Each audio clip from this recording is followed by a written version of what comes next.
now call to order the THPRD Board of Directors meeting for December 10th, 2025. Jessica, would you please call roll?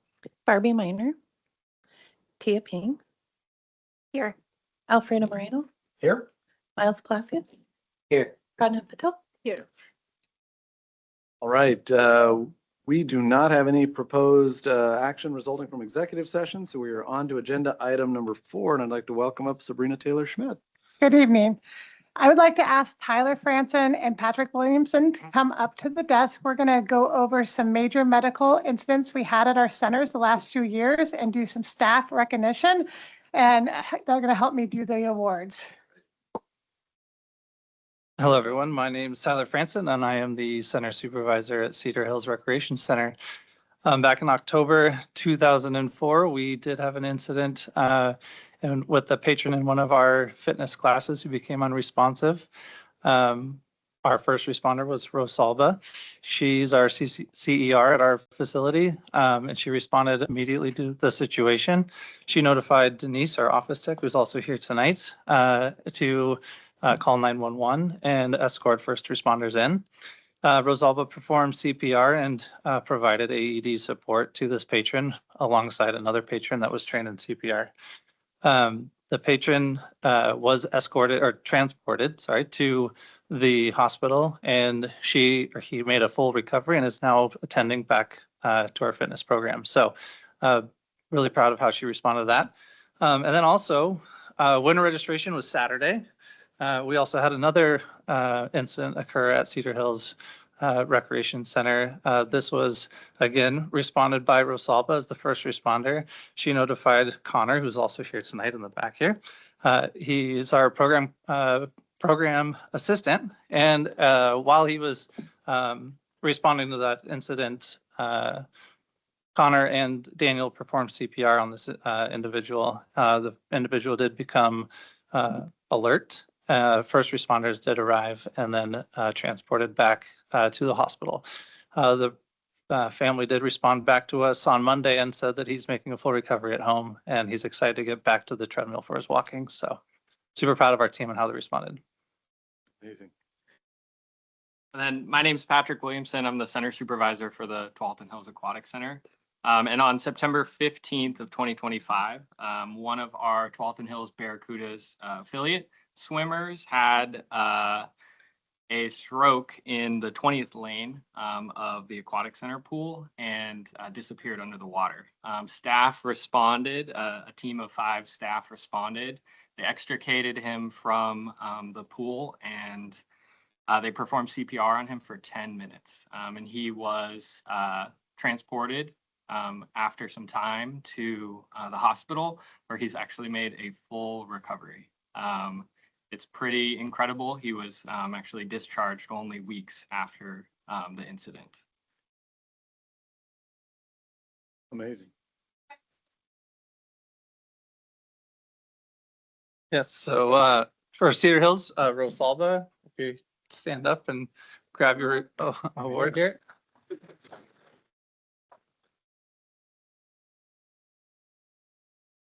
As well as Denise Thomas, who's also here. All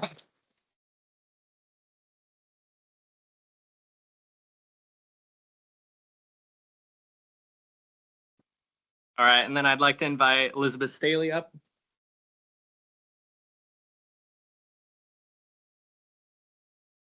Atlee Ellaway.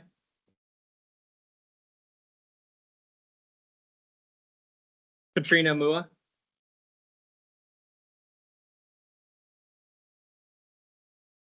Amy Utoma.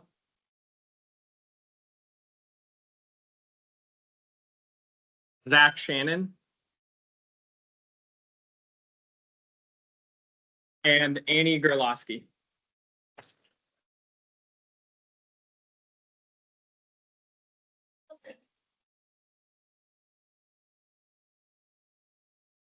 Yeah, well.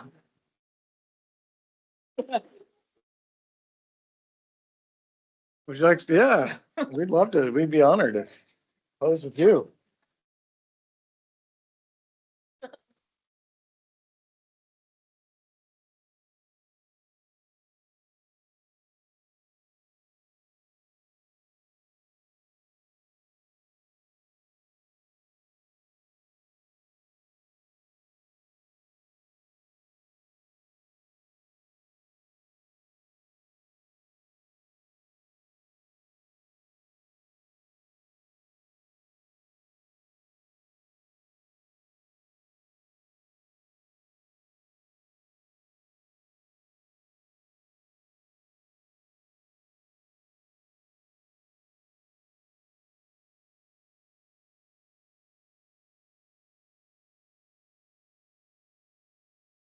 Thank you so much.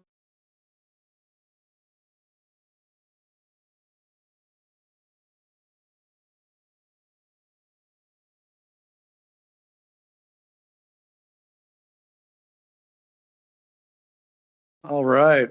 You all are obviously rock stars. Thank you for your quick action. And I'm sure you didn't even stop and think for a second. You just did what you needed to do and got a lot of happy families as a result. So thank you all immensely on behalf of all of us. So, okay. Steve Sutton, you're up next and you're right there. Perfect. Thank you for having us tonight. We're very excited to celebrate two extraordinary employees and to include the board in recognizing their achievements. My name's Steve Sutton. I'm here tonight in the capacity of executive sponsor for our EPIC Employee Committee, and I'm joined by Rita Salmo, Connor Davis, and Rachel Fort, who all serve on the committee with me.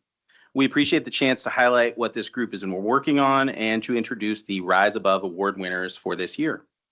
I'd like to start with a quick walkthrough of what we're going to cover. First, we'll give a brief overview of the Employee Recognition Program and EPIC EST Committee.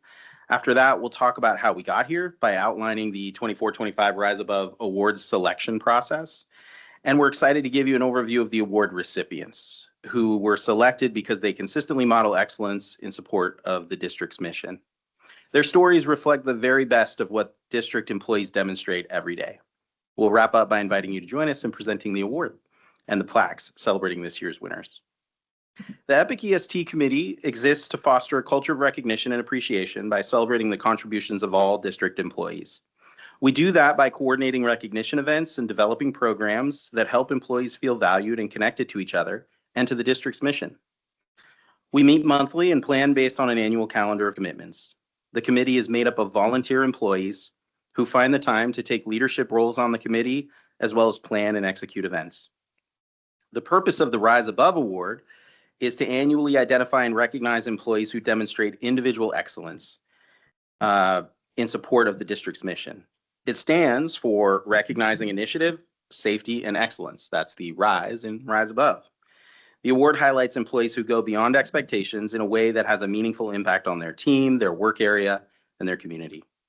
Each Rise Above Award recipient receives a recognition plaque and a $250 check. The award gives us a chance to tell their story and celebrate their contributions.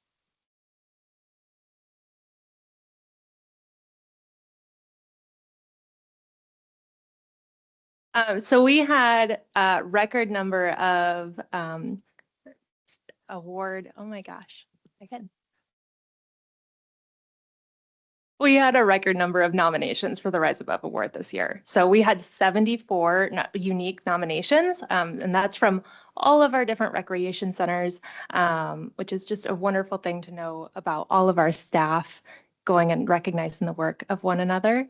And so then the process of narrowing down the 74 nominations was pretty challenging, but Peter, who's joining us virtually, made a wonderful spreadsheet for us to go and split them up and rank all of those different qualities and get it down to 6. And we passed those 6 nominations on to our management team. And then they were able to pick 1 full-time staff and 1 part-time staff to recognize with the award.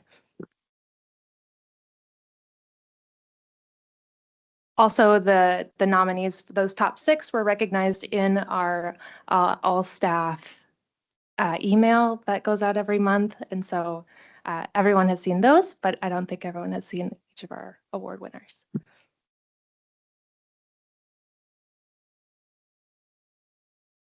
So we have a couple of winners this year. Our winners have demonstrated excellence in supporting THPRD's mission. Their ability to perform their tasks with passion and sincerity has been a great motivator for all of us. With that, I am thrilled to present to you our first winner, an outstanding employee who I had the pleasure to work with. Please join me in congratulating Preston Washington. Thanks.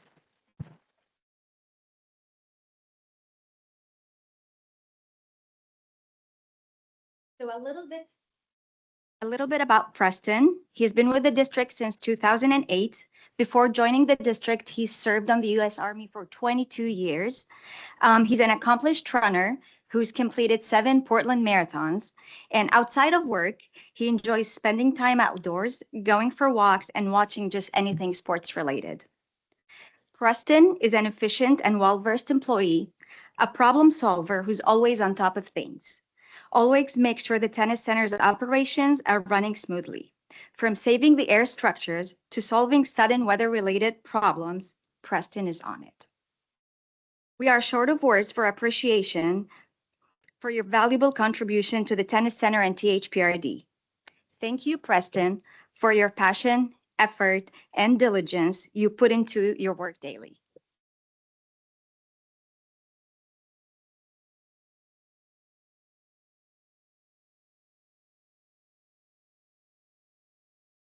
Thank you, Rita. Hello, everyone, and thank you to the Board of Directors for the opportunity to speak here today. I am here to speak about the second Rise Award winner this year, Rosalba, over there. She is the Customer Engagement Representative for Cedar Hills Recreation Center. Over the past year, I've had the privilege of getting to work closely with her as a coworker. Before transitioning to Cedar Hills, she supported Tualatin Hills as a preschool assistant teacher, as well as a front desk staff member. In her time at Conestoga, she also served as a diversity intern where she helped launch Tualatin Hills American Sign Language class, which runs over there. I know this was mentioned by Tyler earlier in today's meeting, but, as we're thinking about, beyond the spreadsheet for why, Rosalba's such a fantastic contribution to the district. This past weekend, I got to witness her as the lead response to another medical situation at Cedar Hills Rec Center. And watching how she handled that, it really showed me and reminded me the level of professionalism, calm, and care she brings every day to the facility. To me, it's that dedication to our patrons, the compassion she brings for our community, and her ability to rise to any challenge that I truly believe she's deserving of this award. After a round of applause, I'll hand it back to Rachel for the next steps.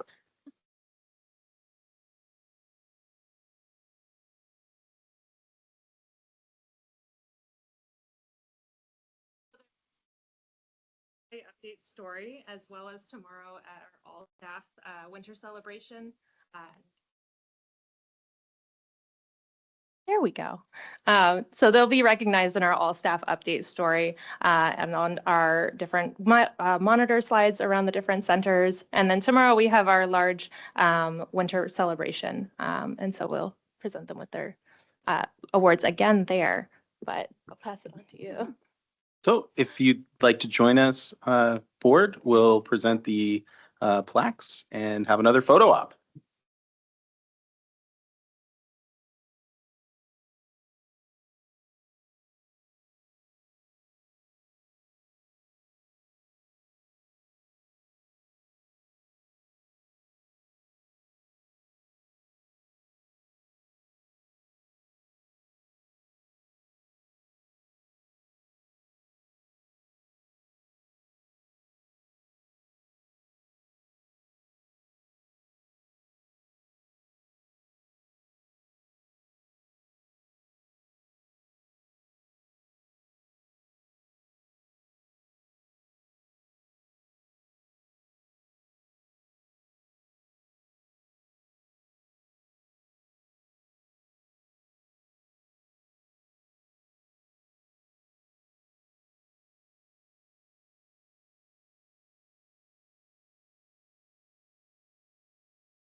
Alfredo, maybe I can make a comment while things settle down. There's quite a bit of activity I'm looking at here.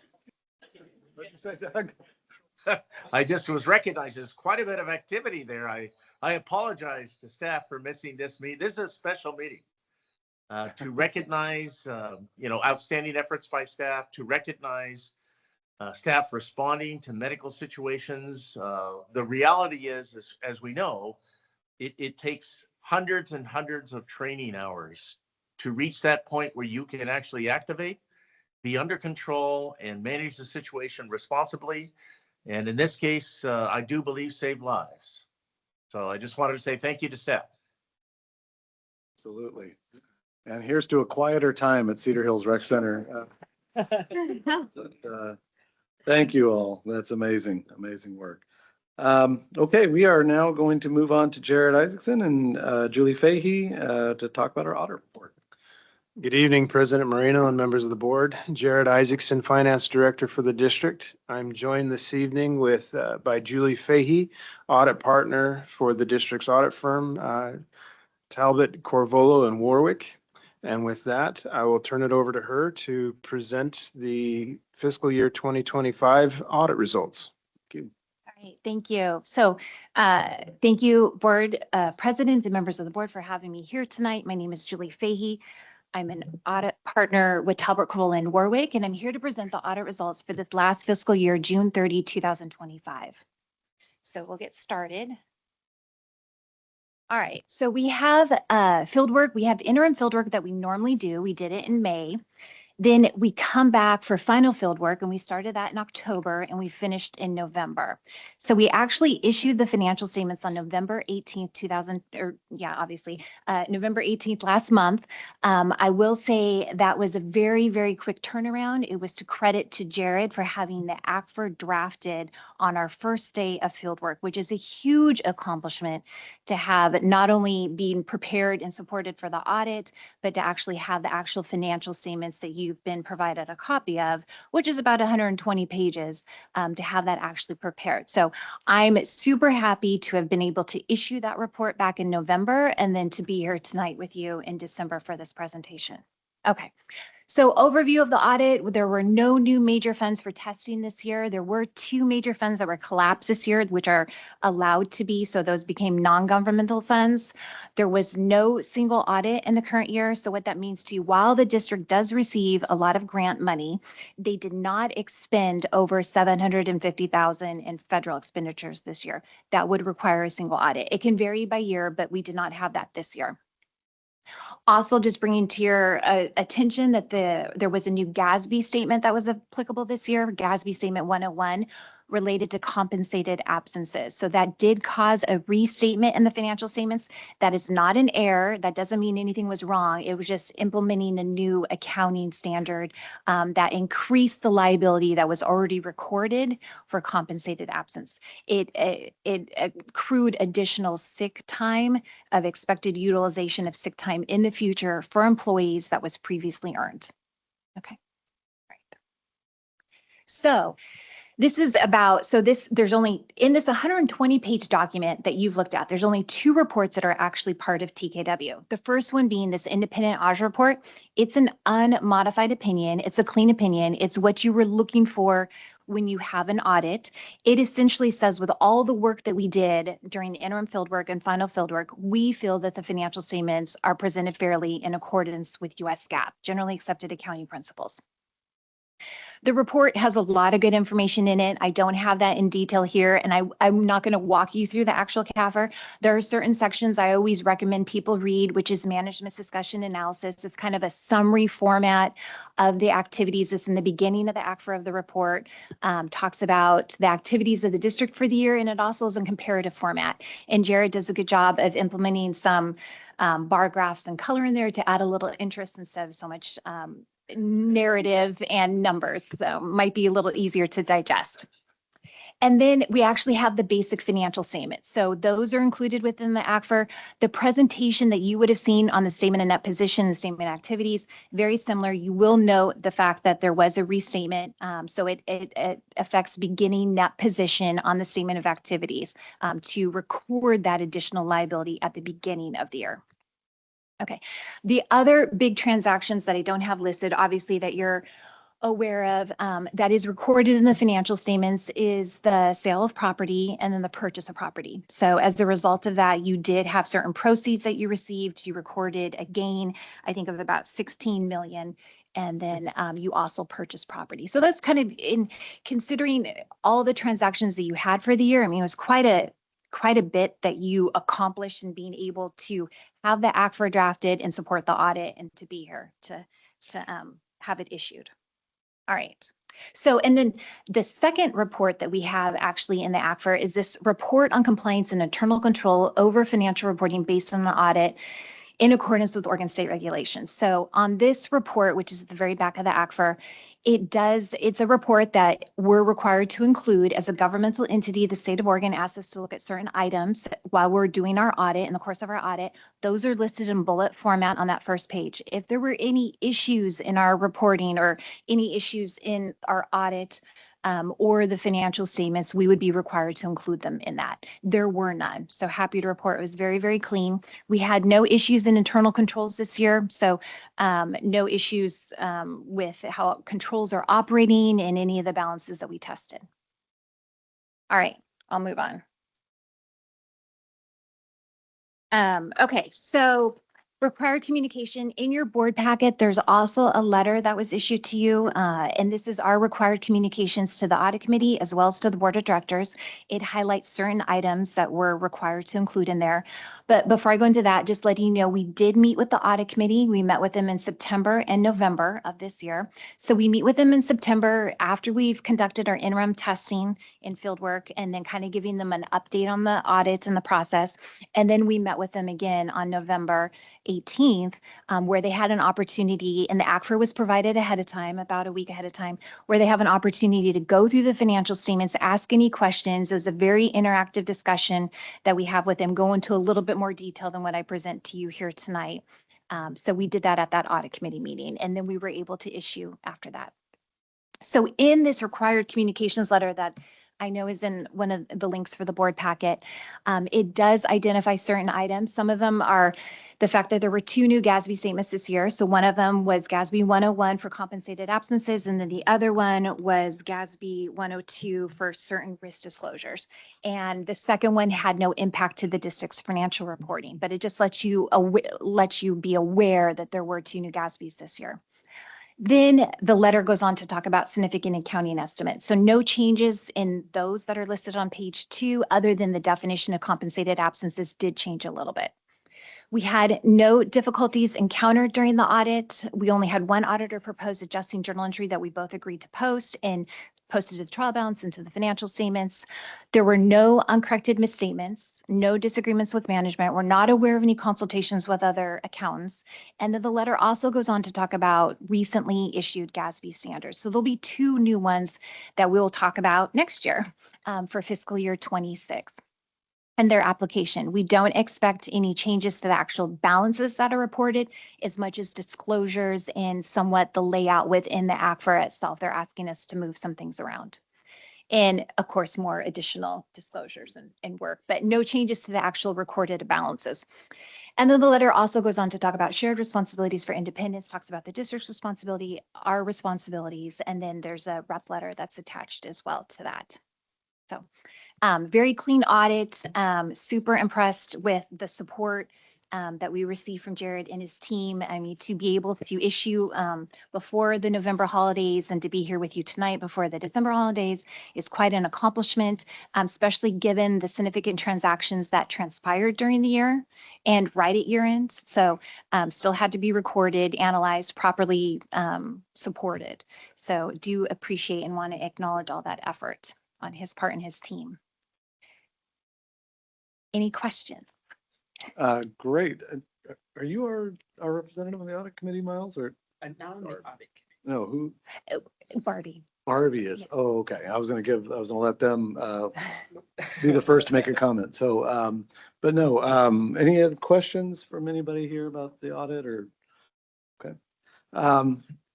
Thank you all very much, Jared. We already know what a rock you are, but thank you. Thank you for everything you do.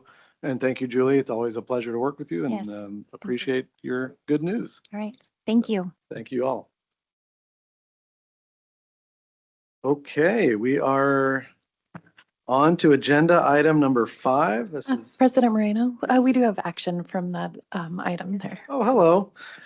I'm with you. Here we go. I would entertain a motion to accept the audit report. I can do. I move that the Board of Directors accept the audit report on the district's annual comprehensive financial report for the fiscal year ending in June 30th, 2025.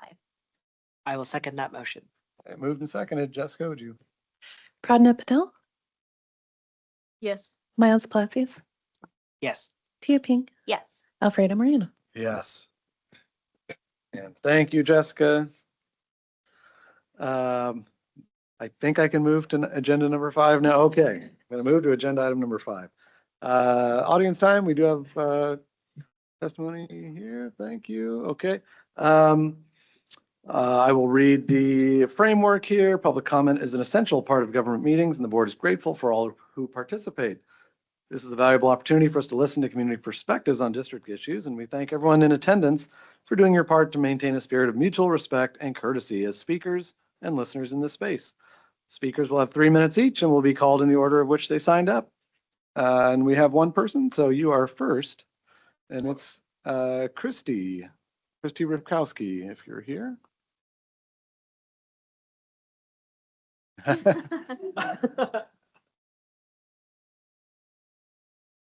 Well, no, 3 minutes. Welcome back, though. Good evening. My name is Christy Ripkowski. As your president and directors already know, I am, and probably all the other 55 and better old people in this place are too, citizen voters of Beaverton. We are opposed, strongly opposed to the sale of Elsie Stirr's front lawn park space to the city for the proposed 22 units. I won't spend these 3 minutes rehashing all of the very valid objective reasons supporting our opposition. I've already testified and written detailed letters to the mayor and her council members. I'm here tonight to make my 4th grade teacher version of an appeal. As a teacher, I always advised using kindness as a default position when making a decision or solving a problem. I have been impressed by your and this district's mission statements and personal goals regarding connecting more people to nature. I appreciate your commitment to preserving our natural environment, to making safe places for all of us to use and explore, to play and to strive for better health, to become involved with our neighbors and community, to just breathe and to give us hope. You acquired that acre of green so that it could. You already gave the city a windfall of funds. Please don't give it back. It's not worth it. It would send the wrong message to the senior community that our voice, our contribution to this district is not needed, not respected. This decision goes beyond just being kind. It goes to what is right. In order to better serve the needs of the 25% of the district's population of 55 and better, Elsie Stirr needs that patch of green to expand. We also need to preserve the sense of safety and nature the green provides. In order to expand for the estimated growth of this population, which is estimated there'll be 1,000 more of us every year for the next 50 years. We're getting older and we're getting better. This green patch is needed by Elsie Stirr. I'm confident, just like with my 4th graders always did, you will be kind, you will care, and you will not have to have any regrets and have that little knot in your tummies for doing the wrong thing. But just in case your better angels don't prevail, remember these 55 and better citizens can and will vote. Please decide soon too, because don't compel your grandparents, your 4th grade teachers, your senior citizens and neighbors to spend their time and energy having to protest. You know, we know how. We are the children of the 60s and the 70s, after all. And now I will leave with you invitations to Elsie Stirr's birthday party on this coming Friday. Come and see what it's all about. There will be dancing, there will be singing, and there will be cake. Thank you. Thank you for joining us tonight. Please get us off of this mess. All right. Anything else, Jessica, that you're aware of? Okay. All right. We are on to agenda item number 6. This is board time, committee liaison updates, et cetera, et cetera. who would like to go first? Who has something to shout from the rooftop? Nothing from Tia? Tanya, anything? Nothing there. I will just say from my end, we are, I've taken part in a couple meetings now as part of kind of regional government collaborations on to discuss the federal immigration enforcement tactics and impact on community. These have been just very helpful. I'm really grateful for THPRD being at the table. As we always say, special districts and all government entities have a role to play in a lot of different areas. This area is no different, and we are standing by to listen and share what we're doing and support and help as we all try to figure out this highly complex and emotional issue. So very grateful to be at the table for those and as we start the collaborative process. So we'll keep you all posted as there's more things to share. So from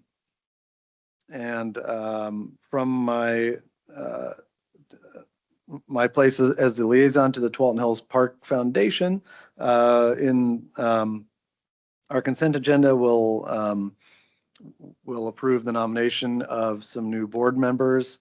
I'm sorry, some new trustees. Outstanding job, Gina and other members, other trustees for adding folks who are passionate about Parks and Rec from around the community. So there's an opportunity. In addition to this table, there's other tables and committees and groups that are, one of which we'll hear from soon, who has their hands and fingers on the pulse and hands in the dirt, helping to build an outstanding, accessible, high quality Parks and Rec district. So that serves all of us. So thank you for all those folks on the foundation who are joining us. That was all I had really. And so we are on to agenda item number 7. I would entertain a motion to approve that consent agenda I just referenced. Okay, I will move that the board approve the consent agenda as submitted. Do I have a second? I second. And seconded. Jessica, would you please call? Miles Palacios, Yes. Pradnya Patel, Yes. Tia Ping, Yes. Alfredo Moreno. Yes. Right. Now we have our bond task force recommendations. Aisha, get away.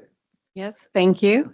I'm Aisha Panis, the Deputy General Manager for the Park District, and I am thrilled to introduce to you Sylvia Kelly and Jim McCrite, who are two of several members of our bond task force that has met with us several times over the past few months to bring a recommendation forward to you tonight. So they will be presenting, and so I'll turn things over to them now. Thank you.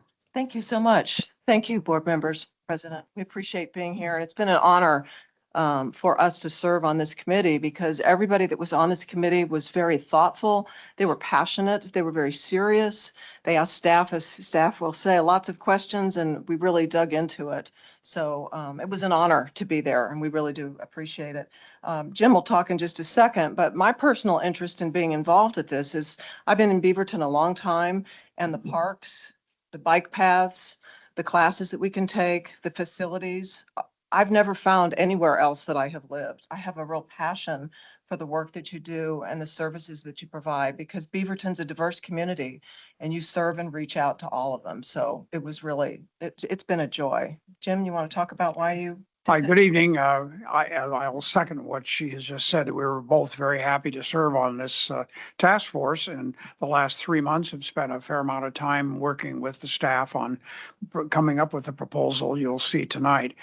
My first contact with the district was 52 years ago when my daughter took her swim lessons through the district. And 4 children and 9 grandchildren later, they all participated in the district's program. So I have a real fondness and support for the programs the district has done over the many years that I've been involved with it, and happy to come forward tonight with a proposal for you to consider at your next board meeting. So thank you very much, and I think we'll go to the next slide, and Sylvia will start going through the slides for you. Sure. I believe that this board appointed all of these folks who applied to do this. So everybody participated, everybody attended meetings. It was really great. I just want to say one more time, this is a special district. I mean, what you do for the environment is absolutely, absolutely incredible. So next slide. So we were charged with 3 very large responsibilities. Should this board refer a replacement bond or a renewal bond to voters in May of 2026. I believe you'll be voting on this in January, if I recall correctly. What's the right mix for replacement versus new? We had a lot of discussion about that, and we'll talk about that, Jim and I, a little bit more. And then the last one, are the proposed categories for these funds for the bond are they the right mix? Is it the right combination? And I will say before I turn it back over to you that the needs far exceeded what this bond budget will allow for. So, Jim, do you want to? Okay, the next slide, please. Yes, we did initially discuss obviously the funding possibilities for a bond measure to be brought back to the public. As you're aware, the last bond measure was 2008, which was quite a while ago, and it did generate $100 million for the district to renovate and build new facilities. The tax rate at 37 cents per thousand of assessed value, actually based on today's valuation of assessed values, obviously the district's property, the homeowners, the businesses that have established themselves since 2008 has been tremendous growth in the area. So the assessed value in the district has increased substantially.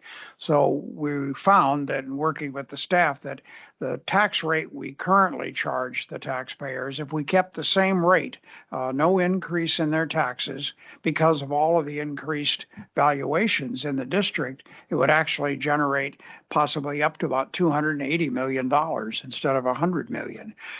So we started from that premise that that's the possibilities of what you could take to the public by not increasing their current tax rate could generate substantially more than we did in 2008.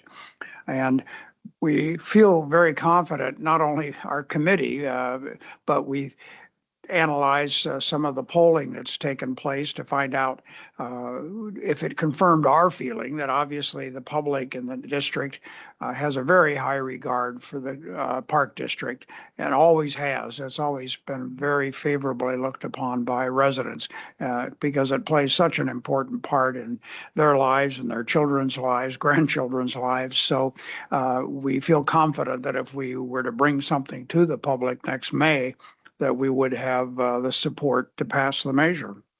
And I think, again, because of not only the increased valuation within the district enables us to raise quite a bit more money than we did in 2008, but as you're aware, the inflation since then, the cost of new facilities or replacement and renovation of our existing facilities, the costs have gone up considerably since 2008. So again, that higher number of 280 million is really needed to meet the demands that we see right now in the district. And as Sylvia said, it's actually not even enough to cover everything you would like to do in the district, but it'll make a lot of progress towards renovating a lot of and repairing a lot of our existing facilities and provide some new facilities as well. So we'll move on, I think, to the next slide. Well, if you could go back to the last slide, I was just going to add about the polling. I've been involved in a couple of bond issues over the years here locally. And the results that you all have from the polling work that was done are higher than they usually are at most places. So I hope that you all are aware of, as Jim said, the support that's in this community, because I was pretty astounded. It was really great. Sorry, whoever's changing slides. Thank you. Aisha, thank you. There we go. Next one. So there was a lot of discussion with our group about new versus replacement projects and what should that ratio, what should that mix look like? And I think it's important to talk about new project examples are not really entirely new projects. We're not talking about building new buildings. We're not talking about entirely new parks. Things that fall into that new category are things like the West Side Trail Bridge. That's something that's, if, and staff understands this much better than I do, will connect the trails, which is really, really critically important. And solar panels is another one that affects, I think, a lot of the facilities that you have in terms of cost reduction and cost savings over the long term. So that's new projects. Most of these are replacement projects and maintenance and upkeep. The Cedar Hills ADA and security improvements. And I would say regarding security, that also includes IT, if I understand correctly. So that security definition has a broad meaning, and security in terms of the buildings being secure. I know the Cedar Hills area, or the building was a school at one point, if I understand correctly. It looks like a school, but there are security issues around that. So those are just some definitions of the difference when you see here 25% new, 75% replacement. We just wanted to be really clear that that new isn't entirely new facilities. That makes sense? Jim? Okay, the next slide. Yes, thank you.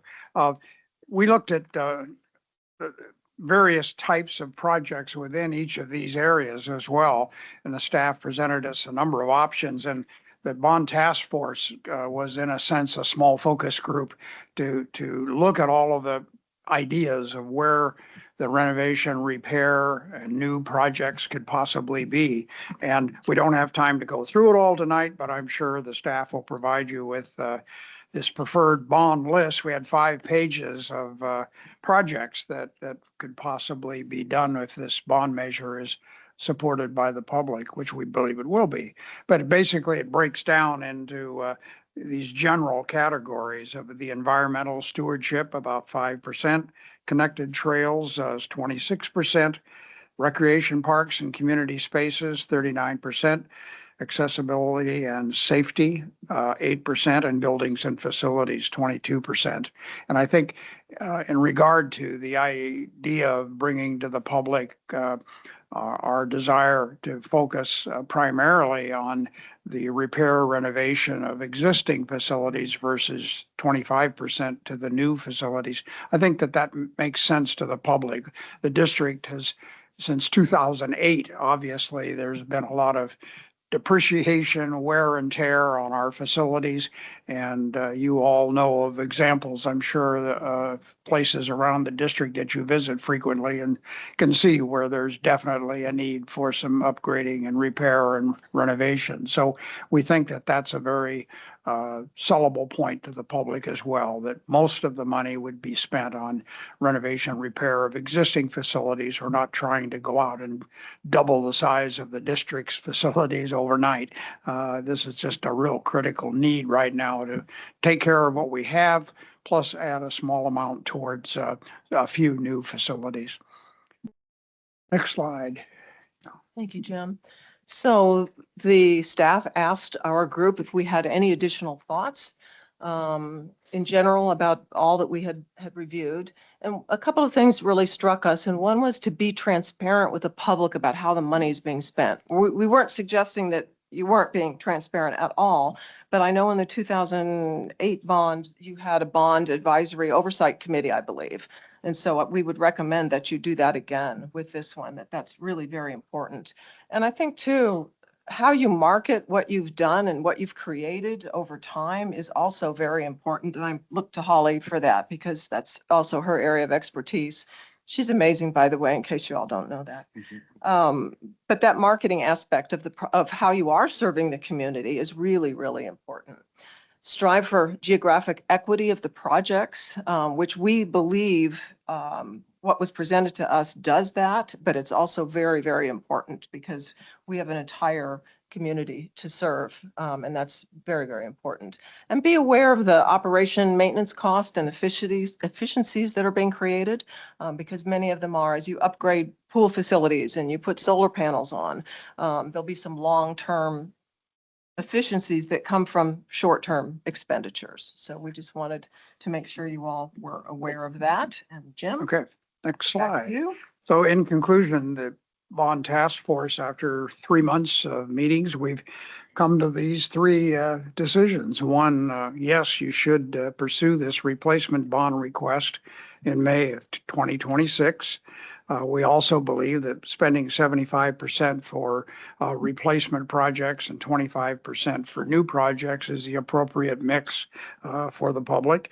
And the proposed categories and project mix are also correct. And I know that the task force would happily support the bond measure if you decide to take it to the public in May. And we're hopeful that you will, because all of us served on this committee in the hopes that this would come about in May, and that the public will support it, and will make the Park District even a greater district than it already is. So thank you very much for your time. And speaking of greater districts, I just wanted to say that working with your staff, I didn't really know when I started what that would feel like. And I've worked with some great staff. The folks you have working on this are absolutely incredible. They were professional with us. They listened and they wanted to hear what we had to say. And it was just a pleasure. You have a lot of expertise in Aisha and Jared and Holly and Bruce. We really enjoyed working with them. So really thumbs up to you guys. They deserve a round of applause for their work, I think. Right. Give it to them.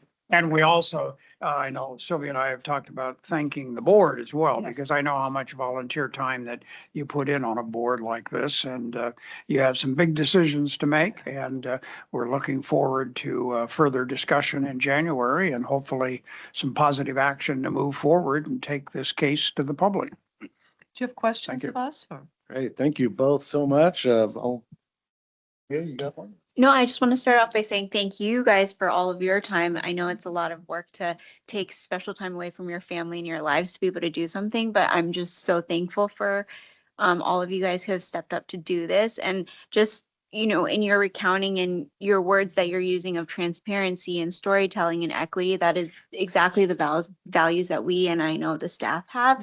And so I'm just so grateful that these values extend past the board and past our staff, and really you guys are reflective of the community more so than we are, and so we're just so grateful for your Thank you. work. Thank you. Yeah, I did have a question though.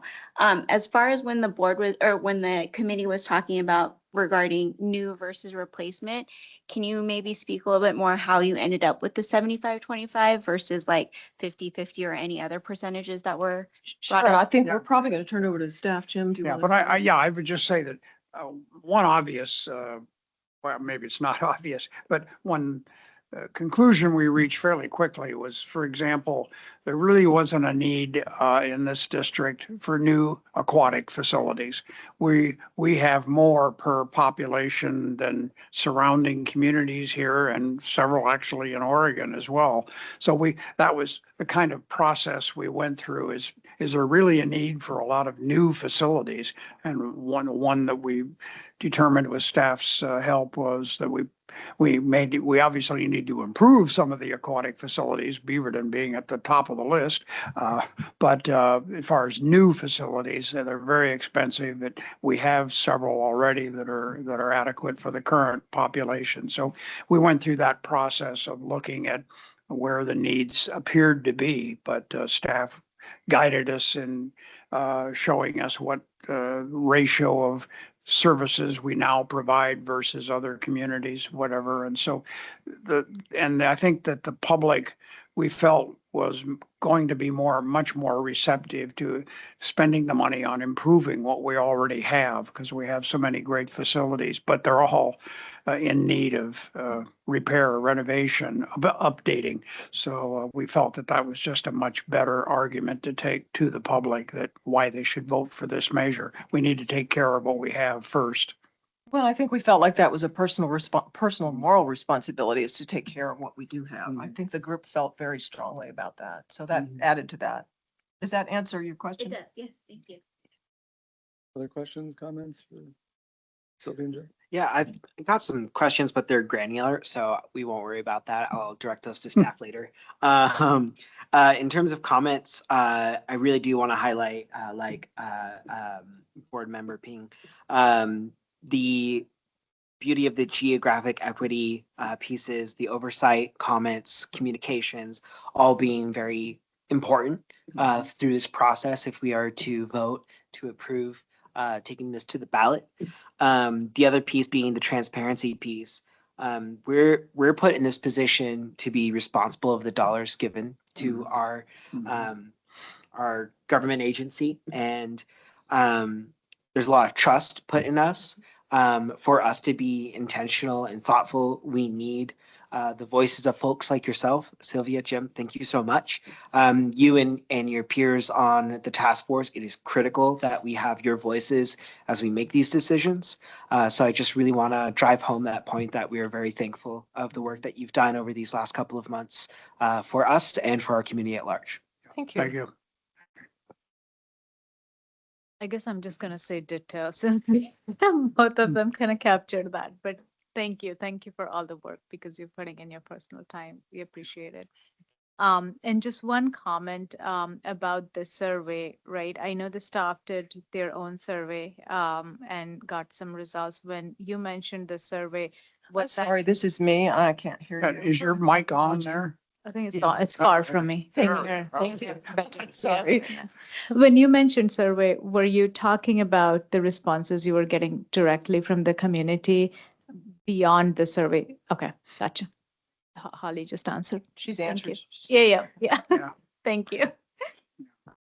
Yeah, obviously, when I saw the list of folks we were going to have on the bond task force, I went, whoa, we've got some people who really know this area and know what it is to put a bond out there and do it well and do it right. And so I'm really grateful for your leadership and service on the task force and everyone on the list, a wide range of folks with different experiences in the community, and people who know THPRD well.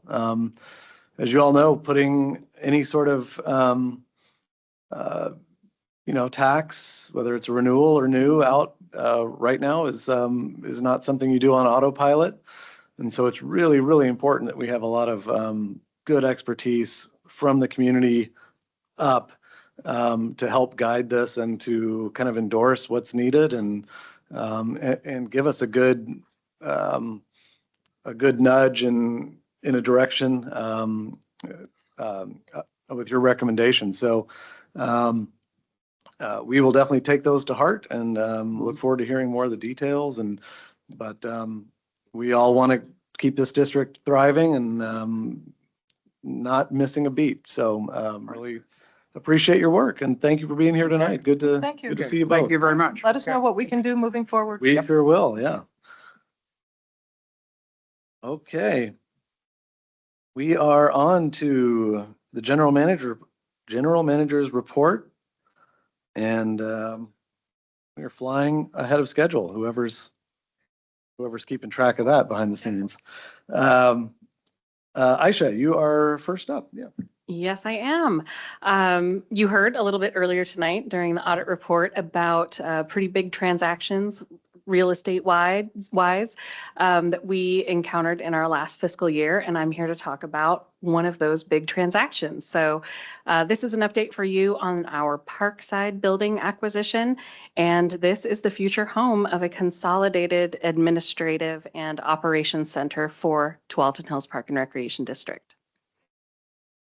So we wanted to share with you some of the key milestones that are indicated in our purchase and sale agreement. For us to sell the Fano Creek Service Center, we knew that it would take some time for us to adapt that Parkside building for our specific use. And so our agreement with the Portland Timbers is to lease back the Fano Creek Service Center until such time as we are ready to move into that new building. There were two key milestones outlined in the agreement. The first was that by December 1st of 2025, we would be out completely of the area behind the Fano Creek Service Center. So the area where we had a pole barn and a wash rack building, where we had a number of containers storing items, where all of our fleet and equipment were parked, those items have now been moved to the front of the Fano Creek Service Center. And we also needed to clear out about a third of the warehouse space within the 90,000 square foot building. So we were able to complete those activities, and we did it a week early. And so we were pretty proud of that marker. The next date that is in the top of our mind is September 1st of next year. And that is when we have to be completely out of the Fano Creek Service Center building. So to get to there, we are now in the phase of design and permitting. So we've gotten some land use approvals from the city for the Parkside building, and we are completing the design process. We expect to begin construction late in February, and that should run about 4 months, 5 months. Our hope is to move in about mid-July into August, and again, be completely out of the Fano Creek building by September 1st. I wanted to give you a couple of pictures of places you may not have seen at the Fano Creek Service Center, and to really celebrate the efforts of our staff who have done a tremendous amount of work to make this all happen. So on the left side of the screen, you'll see the fleet yard at Fano Creek. So this is that back area.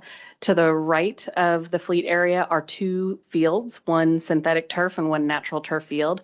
The Timbers intend to put a 3rd field back here. So that will take up all that space. You can see in the picture on the right that we have emptied everything out of that space. So they are going through their own construction project and permitting with the city, and will undertake their work once they've gotten all their necessary approvals. Within our warehouse, this is that third of the warehouse space that was filled with our athletic facilities. We had trades, we had aquatic supplies stored here, all of our electrical items, and those have all been cleared out.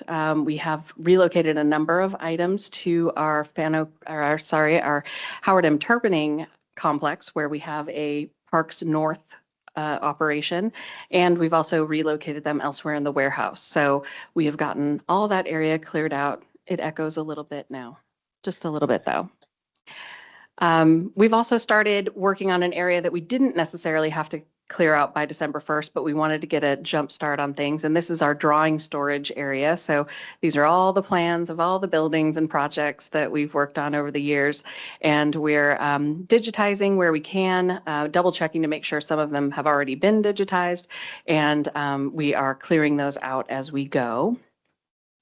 We also have had a pretty robust file storage room that a number of staff, including this lady to my left, have spent a lot of hours going through, sorting through, following record retention laws, saving the things that need to be saved, and then destroying the items that no longer need to be in a box on a shelf in a room.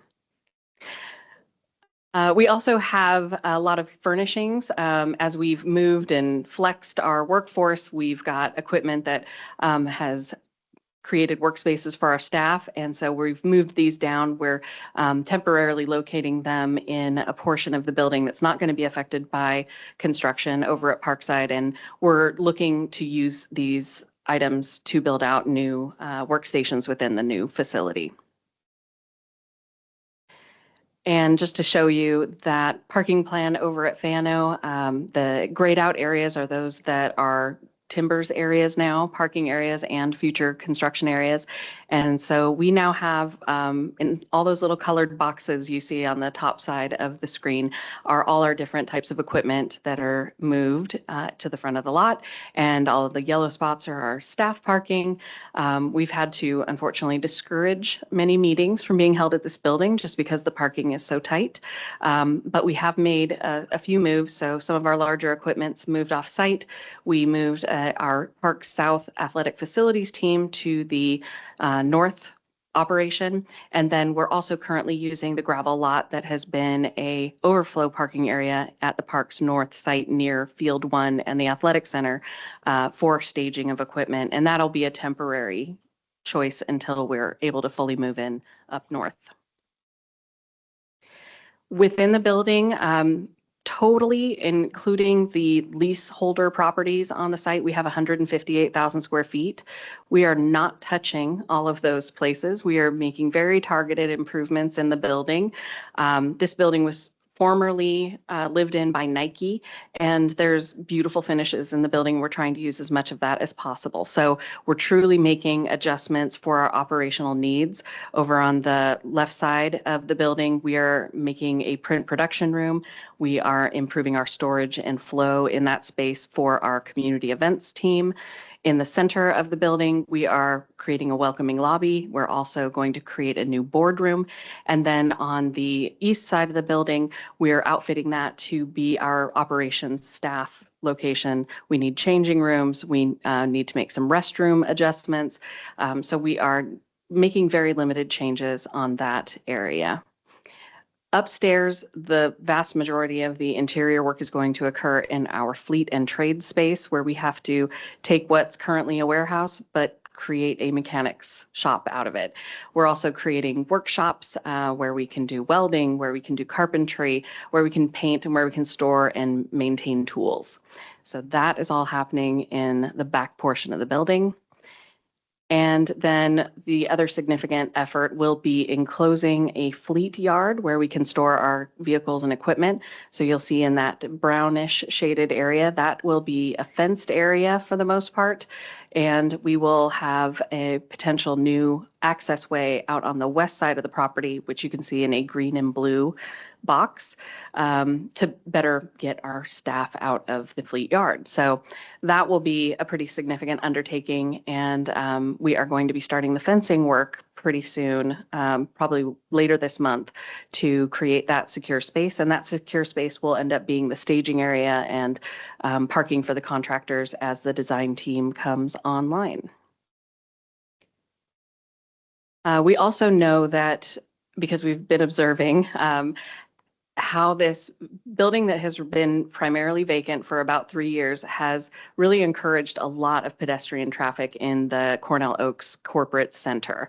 And we see a ton of people walking through that parking lot, which is going to be encumbered by our parking area. So we knew that it was really critical to provide that route. And so on the lower right side of that image, you can see the red dashed line that kind of walks west towards our fence line. And then we made a choice to inset the fence inside of the paved area so that people can walk along paved surface. They go a little bit out of direction, but then they are able to access the HMT complex at that corner where it drops down. It gets a little hilly. We couldn't make it quite as direct as you might want to see just because of the topography, but it does get them connected into the district's property.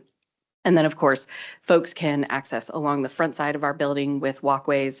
And then there is a path in the center boulevard area between the two lanes of traffic on Greenbrier Parkway. So that is going to be retained and just slightly relocated to allow people to still make that connection. So our next steps are that we're in a lot of conversations with our design build team on how to reduce costs in the initial cost estimate. I had said our hopes to get this building exactly custom built for what we need. We're likely going to exceed our budget, and that is the case. So we're making great progress, though, on identifying where we can make some adjustments and where we can do some phased projects. What we intend to do is come back to you in January. And what we'll bring as a proposed amendment to the contract that you signed off on a few months ago, that would include the construction costs portion of this agreement with our design build contract. So that is what I have for you tonight. I'm happy to answer any questions about the project. That sounds like a lot of work. Thank you. Did everything move to the HMT north side, the fleet and everything? I was wondering where. No, the athletic facilities team that had been based at the Fano Creek Service Center, they have moved north to the Parks North, so they're co-located with that group. And we've moved some equipment up there, but otherwise we still have 2 crews that work out of the Park South location. So we have found different places, but temporary spots. And then once the building is ready, will all of that then move back into this building, or the plan is to? All of our maintenance groups all of our staff are going to be located in the Parkside building. So everyone at the admin office, everyone in the Parks North HMT maintenance shop right by the athletic center, everyone from the Schlottman House, and everyone from the Fano Creek Service Center will move into this building. Okay. I used to work in that building Oh, wow. 8, 9 years ago when I was at Nike. So it's interesting to see it's been converted. If there's any hidden places or anything you want to point out, we'll happily take that info. I just had a quick question about the permitting process. So you said that we were going to try to start construction and work in February, correct? And then having us completely out in September for Fano Creek, meaning that we would want to be done mostly by September with the other place. Is that kind of the timeline, or am I?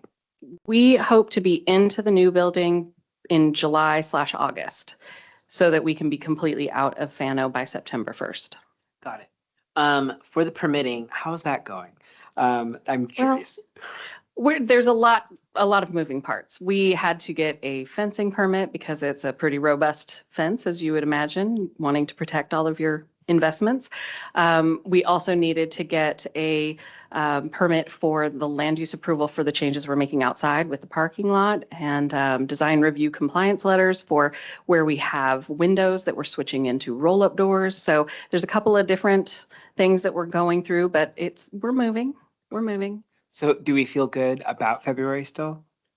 About beginning the project in February, we're feeling pretty okay about it. Okay, cool. Yes. Would love updates as we go along. but Happy to provide them. Yep. Thanks so much. As we move out, so I'm like way ahead now, do we have plans on what we're gonna do with our current administrative buildings? Is that in discussion, or is that gonna be after the fact of we're all moved out and then we? It is part of the larger bond conversation, certainly. And I know that my colleagues on the management teams, specifically in the recreation group, would like to do some brainstorming on what that could look like. Okay. But we did include as a placeholder project within that group of projects that Jim and Sylvia mentioned, doing something with Great. the admin center. We don't know exactly what it looks like. We want to do some brainstorming with the community as well. But that is a project we would like to include in the bond. Perfect. Thank you for the update on this. I've said it before, and I'll say it again. I know 2+ years ago, nobody was probably raising their hand to say, hey, why don't we move our Fano Creek location and pack everything up and send it somewhere else? So I really, really, really appreciate the hands-on and the analytical efforts from staff of all levels and corners to make this happen. The photos are an inspiration for what I hope my garage will look like at the end of this winter break. But I really do think we have,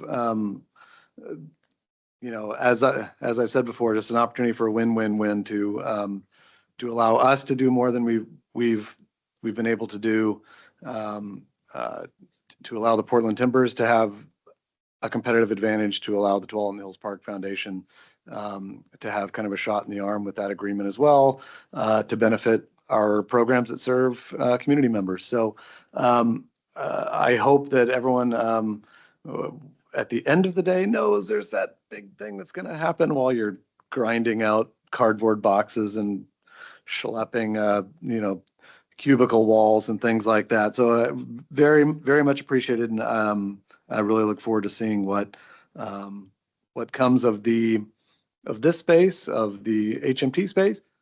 Huge kudos. I had not even thought about the walking trail element of of course. So thank you for not ironically forgetting to accommodate people's recreational strolling needs. So thank you for being on brand. And with that, we can move on to the next one, the Beaverton School District Partnership.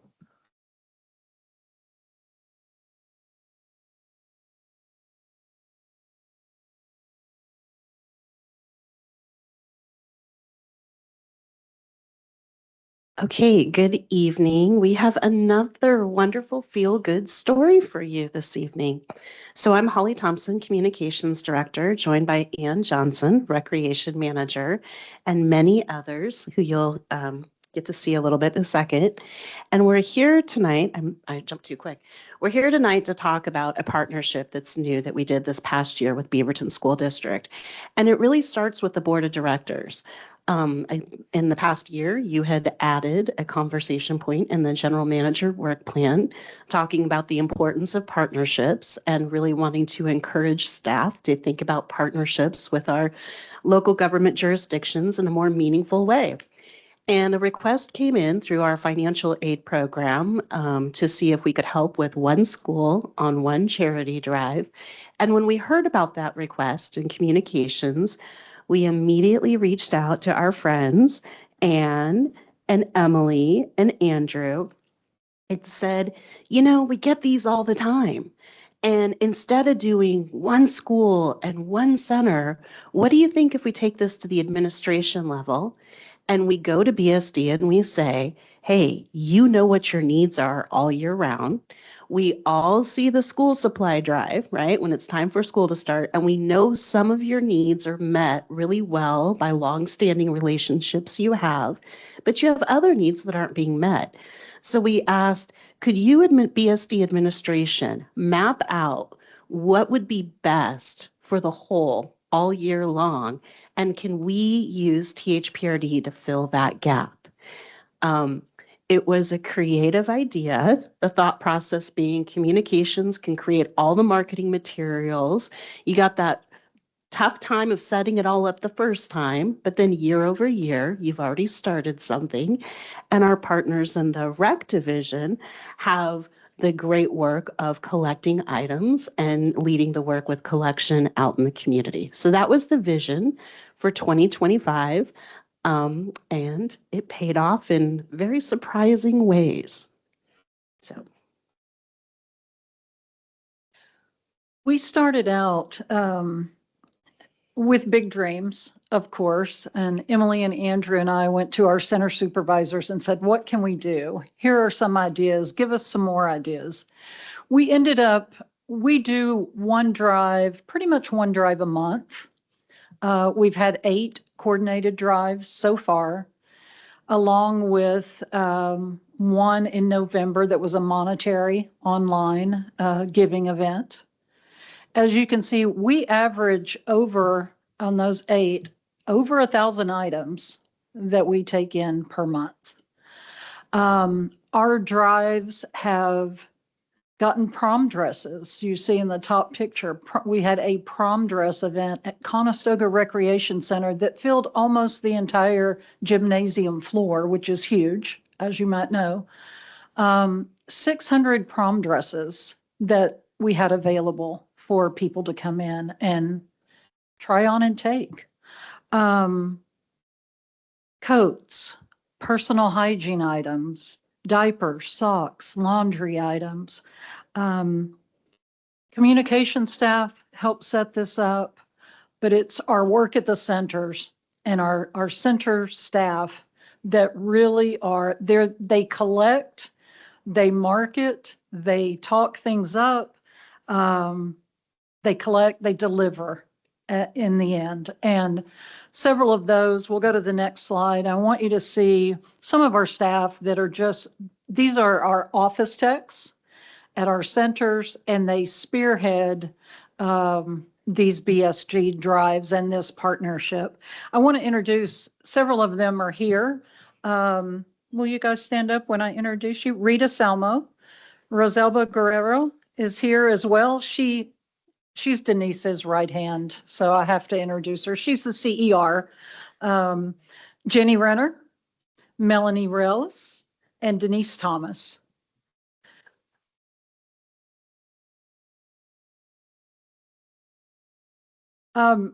These are the staff that make things happen on the ground, right?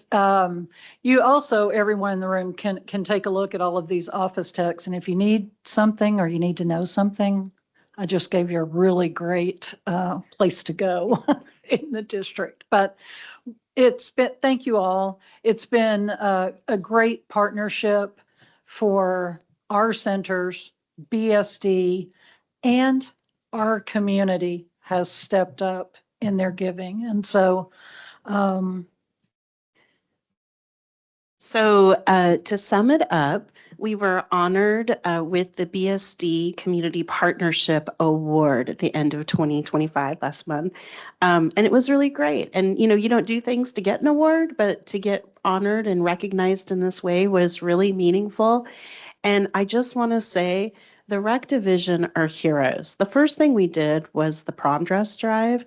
We had no idea that it was going to be as all-encompassing as it was. And BSD originally had a location that they were going to house the event, and that fell through.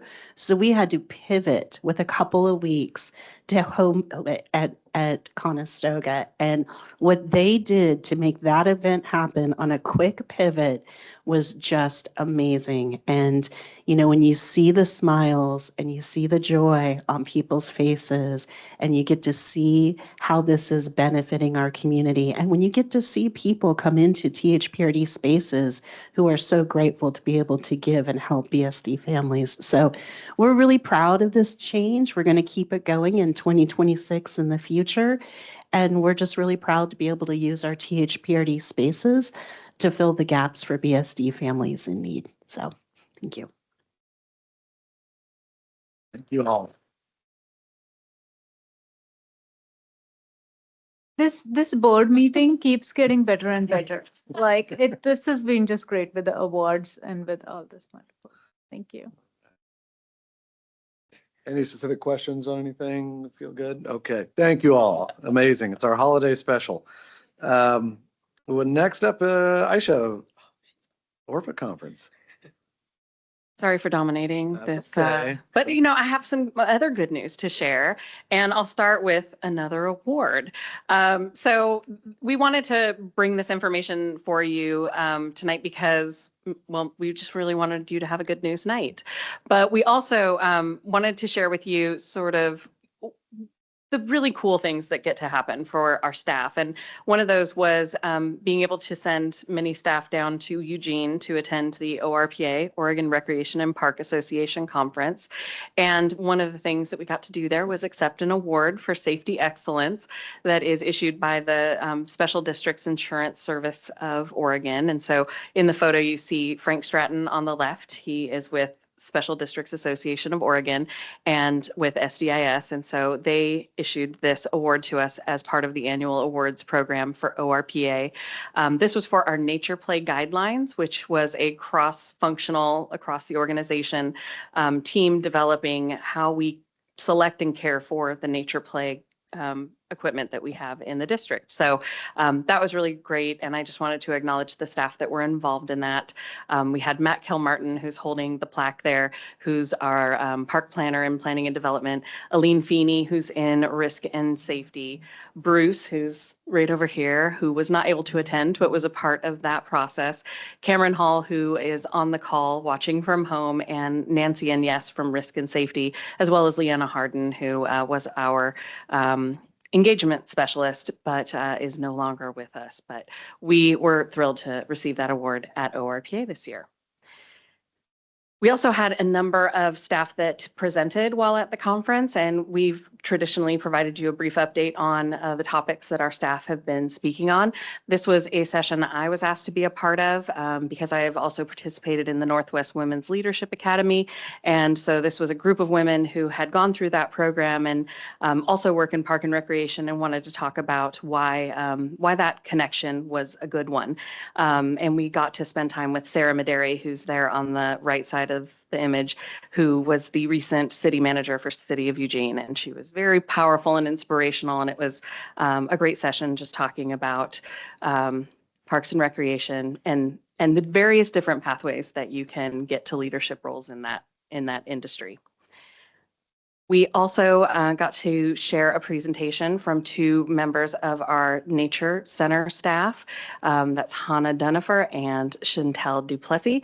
And they talked about community partnerships and all the work that they have done to promote workforce development while at the Nature Center. So that has been, that was a greatly received topic. And Jen Smurl, our fitness specialist, was there talking about how to recruit, train, and develop the fitness staff. She is responsible for leading our efforts across all of the agency facilities and outdoor facilities. So she is quite the authority. And anytime we can provide some sort of toolkit to other providers of park and rec services, those are always really appreciated at conference. And Elaine Feeney did present on safety. This is an area that I think our state agency we haven't seen a lot of topics at conference about safety. So I was thrilled to see that Elaine was presenting on safety topics down at conference. And we also got to hear from Mackenzie Miller, who you have heard from before, I believe. She is our new sponsorship administrator and is doing great things and made a lovely connection with someone over at Willamette Lane. So they jointly presented information on sponsorships as a way to build partnerships and hopefully bring more revenue into your organization. So that was our time at conference. A few of us got to take a picture with puddles, which was absolutely a highlight. We will be having this conference again in 2026. It will be in Seaside, Oregon. And so we're hopeful that we'll have folks that'll be able to attend that as well. So that's what I have for you tonight. Great. Comments, questions about ORPA before we? Congrats on another award. Right, I love to see the sponsorship presentation already. We've come a long ways. Okay, well, if there's nothing else from the board, happy Hanukkah, Merry Christmas, Joyce, Kwanzaa, Happy New Year to everyone. Thanks everyone for joining us today, and we're adjourned. Thank you, everyone.